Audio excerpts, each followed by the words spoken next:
প্রতিদিন গীতাপাঠ শুনলে মন শান্ত হয়, জীবনে সঠিক পথ দেখাতে সাহায্য করে। দুঃখ, ভয়, রাগ দূর হয়, আত্মবিশ্বাস বৃদ্ধি পায়। কর্ম ও ভক্তির মাধ্যমে হৃদয়ের শক্তি, ঘরে শান্তি ও জীবনে আলো নিয়ে আসে। তাই প্রতিদিন আমাদের চ্যানেল থেকে 2টি শ্লোক সহ একটি পাঠ শুনুন।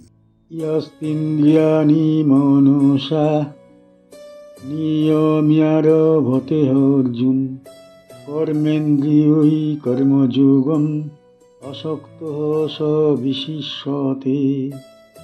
হে অর্জুন, যে ব্যক্তি প্রথমে মন দ্বারা ইন্দ্রিয়গুলিকে সংযত করে, তারপর আসক্তিহীনভাবে কর্মেন্দ্রিয় দ্বারা কর্মযোগে প্রবৃত্ত হয়, সেই ব্যক্তি শ্রেষ্ঠ বলে গণ্য হয়।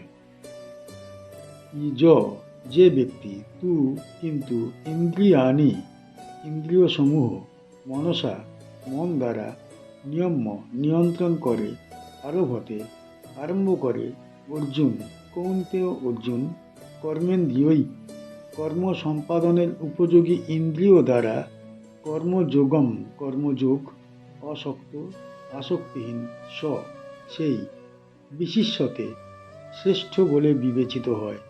এই শ্লোক মহাভারতের যুদ্ধক্ষেত্রে শ্রীকৃষ্ণের অতি গভীর শিক্ষার ধারাবাহিক অংশ। এখানে ভগবান জানাচ্ছেন, কেবল বাহ্যিক সংযমই যথেষ্ট নয়। প্রকৃত নিয়ন্ত্রণের সূচনা হয় মনের স্তর থেকে। মনে যদি বীজ থাকে, ইন্দ্রিয় সংযম বাহ্যিকভাবে যতই করো, অন্তরে সংস্কার আবার মাথা তুলবে। শ্রীকৃষ্ণ বলছেন, প্রথমে মনকে শুদ্ধ করো, মনকে নিয়ন্ত্রণে আনো, তারপর কর্মে প্রবেশ করো। মন যদি নিয়ন্ত্রিত না হয়, কর্ম কেবল কঠোর শ্রমে পরিণত হয়। আর মন যদি নিয়ন্ত্রিত থাকে, কর্ম হয়ে ওঠে যজ্ঞের মতো পবিত্র। এখানে আরেকটি মূল বাণী হলো আসক্তি। কর্ম ত্যাগ নয়, কর্মে ডুবে যাওয়া নয়, কর্মে নিযুক্ত থেকেও ফলের প্রতি আকর্ষণ ত্যাগ করাই প্রকৃত যোগ। যার মন শান্ত, স্থির, যার ইন্দ্রিয় সংযত এবং যিনি কর্তব্য কর্ম করেন কেবল ধর্ম রক্ষার উদ্দেশ্যে, তিনিই কর্মযোগে শ্রেষ্ঠ। এই শ্লোক স্পষ্ট করে যে যোগ মানে শুধু ধ্যান বা তপস্যা নয়, প্রতিদিনের জীবনযাত্রার মাঝেই যোগের সাধনা। সংসারের মধ্যেই কর্ম করতে করতে মনকে ঈশ্বরমুখী রাখা প্রকৃত সিদ্ধির পথ। দ্বিতীয় অধ্যায়ে অর্জুন যুদ্ধ না করার অজুহাত দিচ্ছিলেন। তার মনে ভয়, দ্বিধা, মমতা, ক্লেশ সব একসাথে ঘূর্ণির মতো উঠছিল। তখন শ্রীকৃষ্ণ তাকে বোঝাচ্ছেন যে প্রকৃত কর্ম কখনোই বন্ধ করা যায় না। মানুষ জন্মগতভাবে কর্মমুখী, কিন্তু মন যদি বশীভূত না হয়, কর্ম তাকে বেঁধে ফেলে। আর মন যদি নিয়ন্ত্রিত থাকে, তবে সেই একই কর্ম মুক্তির কারণ হয়ে ওঠে। এই শ্লোক সেই প্রেক্ষাপটে অর্জুনকে বোঝাচ্ছে, কর্ম করো, কিন্তু মনকে প্রথমে স্থিত করো।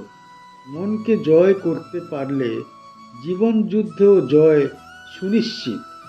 কি শিখতে পারি এই শ্লোক থেকে? মন নিয়ন্ত্রণই আত্মসংযমের প্রথম ধাপ। মন স্থির হলে ইন্দ্রিয় শান্ত হয়। কর্ম এড়িয়ে চলা নয়, কর্তব্য পালনই ধর্ম, পরিহার নয় নিষ্ঠা। ফলাশক্তি ত্যাগ করলেই কর্মযোগে পরিণত হয়। কেবল কর্ম নয়, নিষ্কাম কর্মই মুক্তির পথ। ইন্দ্রিয় সংযম বাহ্যিক নয়, অভ্যন্তরের সাধনা।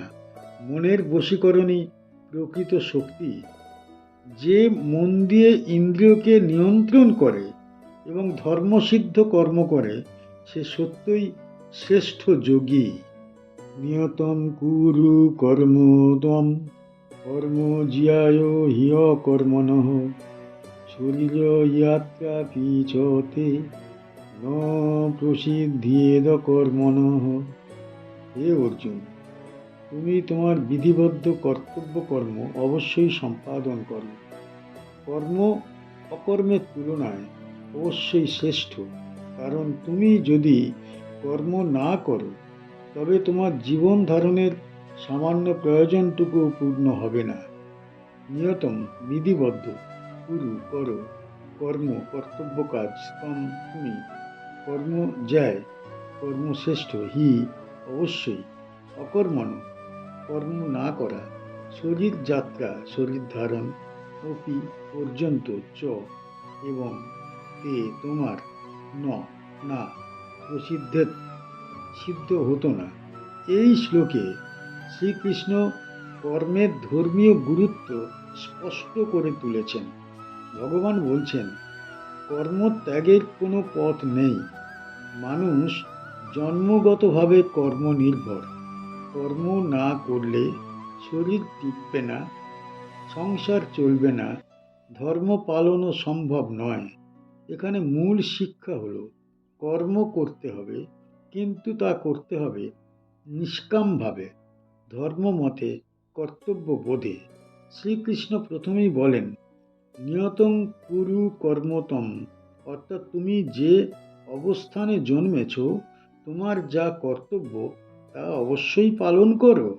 কর্ম না করা অর্থাৎ জড়তা বা অলসতা শুধু ব্যক্তি জীবন নয়, ধর্ম জীবনকেও বিপন্ন করে। এরপর বললেন, কর্ম জ্যায় হ্যাকর্মণ, কর্মই শ্রেষ্ঠ পথ, কারণ কর্ম মানুষকে সজীব, জাগ্রত, কর্তব্যনিষ্ঠ করে তোলে। অকর্মকে মানুষ অবক্ষয়, ভ্রষ্টতা ও অজ্ঞানতার প্রতীক হিসাবে গণ্য করে। শেষে বললেন, শরীর যাত্রা পি চ তে ন প্রসিদ্ধের। এখানে ভগবানের বার্তা অত্যন্ত স্পষ্ট। শুধু জীবনের উচ্চ লক্ষ্য নয়, তোমার শরীর ধারণের ক্ষুদ্র প্রয়োজনটুকুও কর্ম ছাড়া সম্ভব নয়। খাদ্য মিলবে কিভাবে, আশ্রয় মিলবে কিভাবে, ধর্ম পালনও সম্ভব কিভাবে, কর্মই এসবের ভিত্তি। সুতরাং শ্রীকৃষ্ণ অর্জুনকে বোঝাচ্ছেন, যোদ্ধা হয়ে যুদ্ধ থেকে পলায়ন তোমার কর্তব্য নয়, তোমার ধর্মযজ্ঞ এই যুদ্ধক্ষেত্রেই। কর্ম না করলে পাপ, কর্ম করলে ধর্ম প্রতিষ্ঠিত হবে। অর্জুন ভাবছিলেন যুদ্ধ করা পাপ, তাই কর্ম থেকে পিছু হটতে চাইছিলেন। তার মন ছিল বিভ্রান্ত, দুঃখ ভারাক্রান্ত। তখন শ্রীকৃষ্ণ তাকে কঠোর সত্য জানাচ্ছেন, তোমার কর্তব্য কর্ম করো, কারণ কর্মই তোমার ধর্ম। কর্ম না করলে শুধু সমাজ নয়, তোমার নিজের জীবনও ব্যর্থ হবে। এই শ্লোক তাই কর্মযোগের অন্যতম মূল ভিত্তি। কি শিখতে পারি এই শ্লোক থেকে? কর্তব্য কর্মই শ্রেষ্ঠ ধর্ম। কর্ম না করে জীবনের বিপর্যয় ডেকে আনা উচিত নয়। জীবন ধারণও কর্ম নির্ভর। কর্ম ছাড়া শরীর টিকবে না। কর্ম ত্যাগ নয়, নিষ্কাম কর্মই পথ। ফল ত্যাগ করে কর্তব্য পালন মুক্তির সোপান। অলসতা ও জড়তা অকর্ম, যা মানুষকে পতনের দিকে নিয়ে যায়।